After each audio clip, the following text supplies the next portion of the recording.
This is identical twins. I chose identical twins to overcome most of the problems we're talking about. Identical twins have identical genes, and therefore I felt that if I was comparing the effect of treatment on identical twins, one would have a very fair comparison, right or wrong, between treatment techniques. And that is what this treatment did. It's simple, as you can read the title, facial changes on twins treated by different orthodontic techniques. 83% of the judgments rated, and the comparison I might add was a group of patients treated by traditional orthodontic techniques and a group treated by orthotropics. 83% of the judgments rated the traditionally treated children less attractive after treatment than before. Now, this was done by a panel of 10 judges. Now, it was a subjective judgment, but the interesting thing about taking a panel and then asking the subjective judgments of 10 people, you create a fact. You've turned a subjective judgment into a fact. 86% of the judgment of those who received orthotropic treatment looked more attractive after treatment before. Those are two fairly powerful statistics, and as I say, on the basis of a panel of judges system which is widely accepted and approved around the world, and not 3 or 4 judges, 10 judges who had to repeat their values, and there were tests for repeatability, tests for reliability, every sort of statistical test. And those were the judgments there. But it's interesting to go even beyond. This was 10 years after treatment. All the traditionally treated twins had relapsed to an unacceptable extent, except one who was permanently retained. I don't think that would actually surprise any of you, would it? All the ones that weren't permanently retained relapsed to an unacceptable extent. That has the 3.5 millimeters of crowding, as the Seattle universities suggested many years ago. Now, all of the twins treated by BioBlock could remain stable without retention 10 years after treatment. Now, those are powerful statistics. We're talking of identical twins, exactly the same genes in the children who were treated one way or the other way. I'll show you one of the pairs, I think, here. Right. This was one of the twins who was treated with premolar extractions. He was called Ben. He had an overjet of 8 millimeters. His upper incisors were not retracted, so the orthodontist told me, and so he went to great efforts to justify. I don't think he was correct. I think he did retract the upper incisors, but he told me he hadn't. The dental result's all right, isn't it? But I don't know that many of you would think the facial result was much improvement. Look at the facial lengthening. Look in particular, those who are interested in the soft tissues, how the buccinators have enlarged. His twin brother was treated with orthotropics. He actually had a slightly larger overjet. But of course, you all know now what we do to start with, and that's we converted the overjet from, I think, an overjet of 9 millimeters to an overjet of 12 millimeters, which is standard orthotropic treatment. He then finished looking like that. But that's what orthotropics does. It isn't that I was lucky. If you do those things, that is going to happen, isn't it? It's not that amount of a science or a magic. It's simple logic, that if you take the maxilla forward, you allow the mandible to come forward, you make room for the tongue, you train them to keep their mouths shut, then that is going to happen. And to me, I think that is routine BioBlock orthotropics. This was to test the potential of orthotropics, efficaciousness. And the method was to select 16 excellent cases from the Journal of Clinical Orthodontics. Now, I approached them and they said they were quite happy for me to make use of the best results. I said, how do you select your results for publication?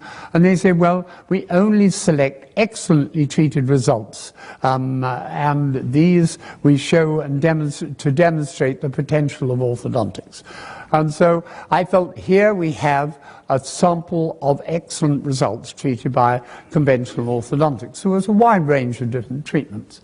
We then compared that with equivalent number of excellent cases treated by orthotropics.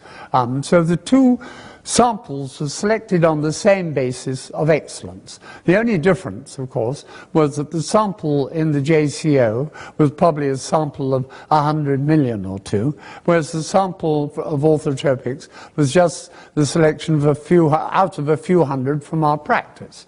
But we then asked lay judgments and orthodontic judgments. The lay judgments found that 13 of the 16 best cases were all treated with orthotropics. I mean, you've seen the cases we do, and that won't surprise you at all. Basically, they were saying that they much preferred the orthotropic results to the conventional treatment, whatever method had been used. Now, interestingly, no case which had extractions was placed higher than 23 out of 32. Just an interesting observation, that.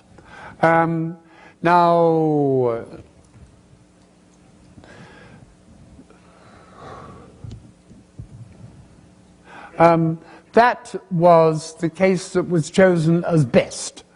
It was an orthotropic case, shown at the age of 7, when I think, or the treatment was started at the age of 7, is when I think treatment should be started. And you can see he's got a pretty ugly looking face to start with his chin chucked right back there. And he came forward. He wore his appliances well, not brilliantly, but well. And of course there were no extractions. We don't use any fixed appliances, as you know, and there was no retention either. And he's been a long time out of retention there. Now, this is the worst case. It happened to be treated with a functional appliance, which might surprise some people. But it was a herbs, and it was a non-extraction case. But it's one of these cases which grew vertically, didn't it? And this was the lay judgments don't like vertical growth at all. All the faces which tended to grow vertically were judged badly by the lay judges. Not incidentally so badly by the orthodontists. They didn't mind vertical growth. But the lay people, the lay public, these were university students, they judged vertical growth very harshly. Any cases where the faces grew vertically, they didn't like. And it was done by the same method as I described just now, by a panel of judges. Only in this case, just to be sure, we had a panel of 18 judges. So it's a large number of judges, so that I could overcome the possible criticism of variations in viewpoint and the fact that appearance is, as you say, essentially subjective. It's subjective, and therefore you've got to be very careful about saying this face is nicer than that face. But if you've got 18 people, all of them saying, I prefer that case and I don't like that one, the probability is that it's a true statement. Now, I actually, interestingly, now it was fascinating, case 01, which is one you're looking on the right. The lay people and the general dentists, who were also judges, placed it at the bottom of the list. But the orthodontists placed it 13 out of 22. A very, very interesting factor, but supported there's other evidence there to show that orthodontists actually like what you or I might call a flat profile, but they call a straight profile. Orthodontists like the appearance of a straight profile, but the public don't. So there are 2 or 3 other examples of research, and Peck did a very good paper on this, finding that orthodontic judgments are noticeably different from those of the public as a whole.